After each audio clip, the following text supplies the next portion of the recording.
Hello guys, చాలా days అయిపోయింది కదా వాయిస్ ఓవర్ ఇవ్వక. ఏం చేద్దాం, అంత బిజీ అయిపోయింది లైఫ్. ఈరోజు ఇవ్వడానికి రీజన్ కూడా ఏంటంటే, వన్ టైమే టికెట్ బుక్ చేసుకున్నాం, బట్ 2 టైమ్స్ మూవీకి వెళ్ళామన్నమాట.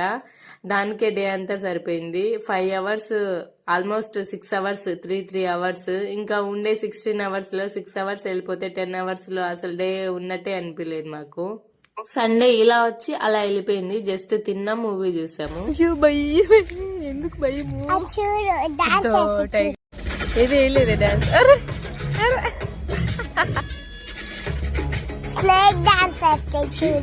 మార్నింగ్ 11:30 షో ఒకటి వెళ్ళాము. ఇప్పుడు ఈవినింగ్ 6:30 షో అన్నమాట. రీజన్ ఏదైనా కావచ్చు, 2 టైమ్స్ వెళ్ళేంత వర్త్ ఇట్ ఉందా ఆ మూవీలో అంటే ఎస్, డెఫినెట్లీ. అందుకే వెళ్ళాం మళ్ళీ. వెంటనే 2 టైమ్స్ మూవీ చూడడం అనేది చాలా బోరింగ్ నాకు. బట్ నేను వెళ్ళాను అదే పనిగా కావాలని. కోర్టు మూవీ చాలా బాగుంది, ఖచ్చితంగా